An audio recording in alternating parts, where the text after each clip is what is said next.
la bouse. Cette histoire commence un jour d'hiver, mais pas n'importe quel hiver. Jamais, de mémoire de paysan, on n'avait vécu de saison aussi rigoureuse.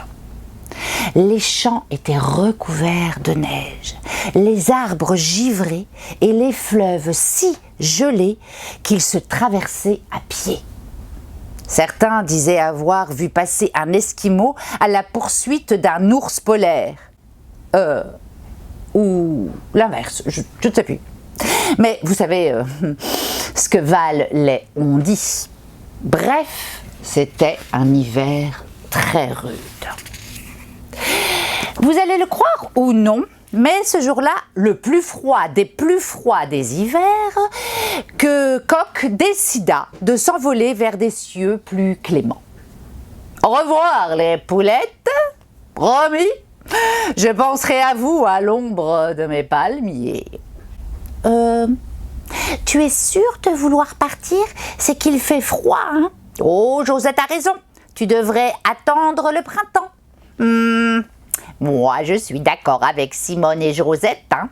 D'autant plus que tu n'es jamais très douée pour voler. Quoi?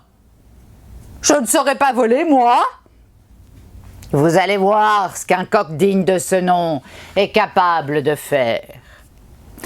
Malgré les conseils avisés des poules, Coq monta crânement en haut de l'arbre à côté du poulailler. Il prit une grande inspiration et, sans le moindre regard pour ses proches, il sauta dans le vide et cria « Cocorico !»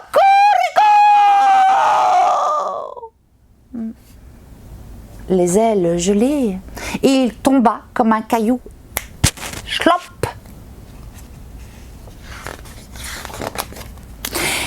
Sitôt dégivré, il tenta par tous les moyens de s'envoler. Il courut « Cocorico !» et chlop. Il sauta « Cocorico !» et chlop. Il glissa « Cocorico !» et chlop. Ses ailes paralysées par le froid faisaient suivre chacune de ses tentatives d'envol d'un bain de poudreuse fort rafraîchissante. Voyant Coq s'épuiser à force de décollage loupé, Simone, Josette et Jackie lui proposèrent à nouveau de reporter son départ. Juste le temps que les températures deviennent plus clémentes. De plus engourdi par le froid, Coq refusa une nouvelle fois la proposition des poules. Il retourna fièrement à ses essais d'envol, sûr de sa réussite prochaine. Cocorico! Après des dizaines de sauts, le sol se mit soudainement à trembler sous ses ergots gelés. Il leur avait bien dit qu'il y arriverait. Cocorico! Cocorico! Sa tête tournait, ses plumes virevoltaient, aucun doute. Il avait réussi à s'envoler vers des cieux meilleurs. À lui, l'Orient, son soleil généreux, ses graines sucrées et ses oasis rafraîchissantes. Alors que le souffle chaud et chargé de souk commençait déjà à lui réchauffer les plumes, une voix rocailleuse et un peu exotique lui murmura à l'oreille « Bah ça mon coq, bah qu'est-ce que tu fais là par un temps pareil toi, hein? Attends-moi là, hein? Au retour de la foire aux bestiaux, je t'emmènerai chez moi, où il fait sacrément bon, tu sais. Certains disent que c'est un vrai hammam. » Et il déposa délicatement dans une bouse fumante, fraîchement posée par une vache, de la ville. À tout à l'heure, mon coq. Ah, confort douillet. Ah, chaleur. Ah, joie des promesses du lendemain meilleur. Cocorico, cocorico. Notre oiseau était si heureux et si fier de lui qu'il ne put s'empêcher de crier par tous ses frileux et donneurs de leçons « Cocorico, cocorico !» Les cocoricos s'envolèrent dans le silence ouaté de la campagne enneigée jusqu'à atteindre une oreille à moitié endormie. Il avait faim, il avait froid. C'était le loup. Le ventre creux, il attendait tranquillement que l'hiver passe pour que les animaux se décident enfin à sortir de leur tanière. Trouver la source des cocoricots ne lui fut pas très compliqué. Le bruit des pas amorti par la neige, le loup avança jusqu'au coq qui était tellement occupé à célébrer son succès, il ne lui prêta pas attention. Cocorico, cocorico. Puis le loup retira délicatement le coq de la bouse tiède et sans plus de cérémonie que cela, il le mangea.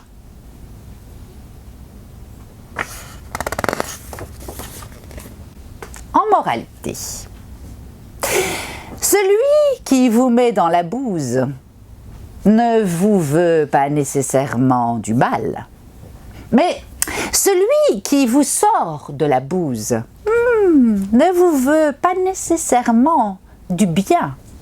Mais dans tous les cas, quand vous êtes dans la bouse, évitez de chanter.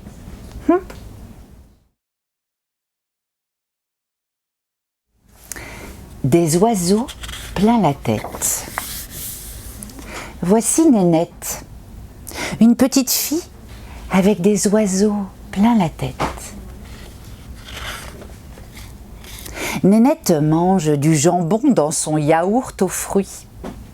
Elle reste des heures à contempler les étoiles d'araignée sans araignée. Elle se balance d'avant en arrière en agitant les doigts comme des papillons. À l'école, les enfants se moquent. « Eh oh, tu as un cerveau sous tes couettes, toi, hein? De la choucroute, des cacahuètes !» Mais Nénette n'écoute pas. Elle incline la tête et chuchote « Couette, cacahuète, alouette, coq ». Dans la classe de Nénette, il y a No. Un jour, il fait voler des avions en papier pendant la leçon. Pas de chance. L'un d'eux atterrit au pied de la maîtresse. No est puni. Il doit changer de place. Au premier rang.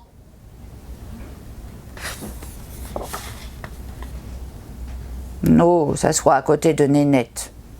Il est contrarié. D'agacement, il la bouscule. Scratch! Le moineau qu'elle était en train de dessiner est tout raturé.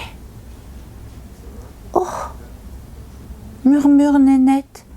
Il ne va pas s'envoler. Mais les oiseaux des dessins ne s'envolent pas, hein? Dit No. Mais le dessin ne vole pas. L'oiseau vole, dit Nénette. Après l'école, No aperçoit Nénette accroupie au bord du trottoir. Elle dépose de petits bateaux multicolores dans le caniveau. Ça fait plein de couleurs au fil du ruisseau. No s'arrête, la regarde et se dit « c'est beau, ouais, c'est beau ». Alors le lendemain, à la récréation, il pleut à gros bouillons. Nénette marche jusqu'au milieu de la cour. Puis, elle se tient là, immobile, paume ouverte, ouverte aux nuages. Les copains de No la pointent du doigt. « Nénette, elle est trop bête! Nénette, elle est trop bête !» Alors No leur tourne le dos. Et quand il voit Nénette retirer ses bottes pour patauger dans l'eau, il court la ramener sous le préau. Mais Nénette ne veut pas bouger. « Regarde, regarde !» dit-elle. Elle remplit ses bottes sous la gouttière et après en avoir caché une sous son ciré, elle tend l'autre botte à No. « Vite, retourne en classe !» No a de la peine à suivre Nénette qui grimpe les marches en se faufilant. Quand il atteint le palier, un garçon le bouscule. Splotch! La botte se renverse. Le voilà tout mouillé. « Oh, mais tu pourrais faire attention, hein ?» dit No. « C'est fichu maintenant. »« Je suis désolée, Nénette, » dit No, en laissant la botte vide sous la chaise. « Pas grave, dit-elle. Une, ça suffit. » Et elle prend la main de No pour y glisser un petit papier bien plié. No sourit. Puis il se penche sur l'eau pour y déposer le cadeau de Nénette. Le bateau tourbillonne et virevolte. Il danse joliment dans la botte. Et c'est beau. Voici Nénette et voici No. Nénette est l'amie de No et No est l'amie de Nénette. Ensemble, ils prennent soin des oiseaux nichés dans leur tête.